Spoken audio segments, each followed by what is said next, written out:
अस्सलाम वालेकुम। मेरे काबिल एहतराम हुज़ूर दोस्तों, अल्लाह पाक ने ईमान के बाद सबसे पहले नमाज़ फ़र्ज़ की है और कल क़यामत में सबसे पहले नमाज का ही हिसाब होगा। जिसकी नमाज सही निकलेगी उसके बाकी के भी अमाल सही निकलेंगे और जिसकी नमाज में कमी निकलेगी उसके बाकी अमाल में भी कमी निकलेगी। इसलिए हमें नमाज़ पढ़नी है, लेकिन सही नमाज़ पढ़नी है जैसी मोहम्मद सल्लल्लाहु अलैहि वसल्लम ने पढ़ी और जैसी सहाबा इकराम रज़ियल्लाहु अन्हुम ने नमाज़ पढ़ी। तो नमाज को सीख कर पढ़ना है। तो नमाज में दो चीज़ें होती हैं, एक है अस्कार और एक है अरकान। अस्कार कहते हैं जो इसमें सना पढ़ी जाती है, बिस्मिल्लाह है, अलहम्दु शरीफ है, सूरत पढ़ी जाती है, तो इसको अस्कार कहते हैं। अरकान जैसे रुकू है, सजदा है, क़याम है, इन चीज़ों को करने वाली चीज़ों को अरकान कहते हैं। तो इसमें अल्हम्दुलिल्लाह वैसे ज़्यादातर ये होता है कि लोग अपनी सूरतें अलहम्दु शरीफ वगैरह ये सब सही कर लेते हैं, लेकिन इसमें एक चीज़ अरकान में लोग एक बहुत बड़ी गलती करते हैं, जिसमें आप जानते हैं कि नियत जब बांधते हैं अल्लाहु अकबर कहकर नियत बांध देते हैं तो उसको क़याम कहते हैं। फिर उसके बाद में आदमी रुकू करता है, रुकू को जानते हैं, सजदे को जानते हैं, लेकिन रुकू करने के बाद में जब खड़ा होता है तो खड़े होने को कोमा कहते हैं। यानी कि इसमें आपको खड़ा होना है थोड़ी देर, जैसे समी अल्लाहु लिमन हमीदा रब्बना लकल हम्द हमदन कसीरन तय्यबन मुबारकन फ़ी, ये लफ्ज़ और पढ़ना है। नहीं पढ़ ले तो लेकिन इतनी देर आपको खड़े होना है ताकि आपकी कमर बिल्कुल सीधी खड़ी हो जाए। लेकिन होता क्या है कि आदमी रुकू करता है, खड़ा होता है, एकदम सजदे में चला जाता है, तो उसमें वो चीज़ आपका कोमा ख़त्म हो गया, तो आपने एक अरकान नमाज का छोड़ दिया।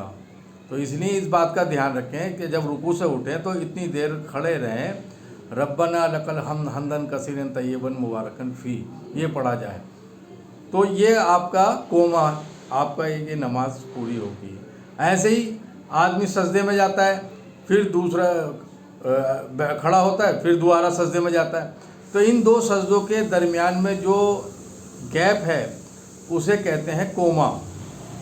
अब हम ज़्यादातर आम लोग क्या करते हैं कि दोनों सजदे इतनी जल्दी करते हैं कि बीच में जो वो जलसा है वो जलसा रह जाता है।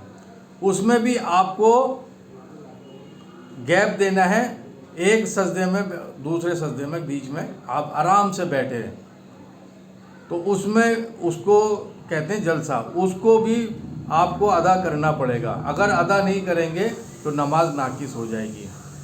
ये चीज़ें तो बहुत ज़रूरी हैं, आप इस बात को ध्यान रखें। और एक दूसरी चीज़ क्या है, आजकल जो मैंने देखा कि आज जो हमारे लिबास हैं, देखिए बस बदन का छुपाना फ़र्ज़ है और नमाज में सतर का छुपाना कम से कम फ़र्ज़ है। कि अगर सतर नहीं छुपाया, यानी कि यहाँ से टुंडी के पेट से लेके और ये घुटनों तक को जो है इसको छुपाना ये फ़र्ज़ है, अगर ये खुला रह गया तो आपकी नमाज नहीं होगी। अब आजकल क्या होता है कि नमाज में हमारे भाई क्या है कि आज जीन्स पहनने, टाइट पैंटें पहनने, शर्ट पहनने, वो भी टाइट, टी शर्ट, बनियान, सारे ऐसे पहनते हैं जैसे छोटे भाई के पहन के आ गए हो। हम ज़बरदस्ती खींच तान के पहन कर आते हैं, समझते हैं कि हम बहुत स्मार्ट लग रहे हैं, अल्लाह माफ़ करे। तो ये जो लिबास है ये तो एक तो मुनासिब नहीं है, शरीयत के लिहाज से नहीं है।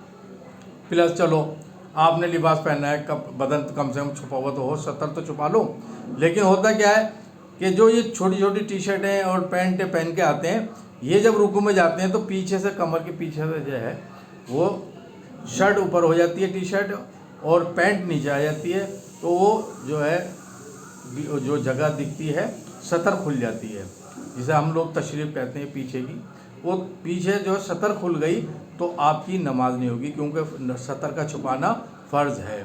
तो मेरी आपसे भाइयों यही दरख्वास्त है, प्लीज़ जब कम से कम नमाज में आओ तो नमाज में ऐसे कपड़े पहन लो जिससे आपकी सतर तो छुप जाए, जबकि शरीयत के हिसाब से लिबास होना चाहिए।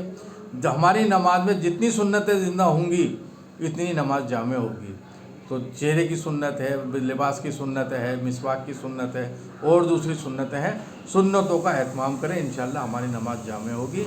और इन दो बातों को, कपड़ों का ख़ास तौर से ध्यान रखें। अल्लाह ताला हमें सही नमाज़ पढ़ने की तौफीक अता फरमाए। अस्सलाम वालेकुम।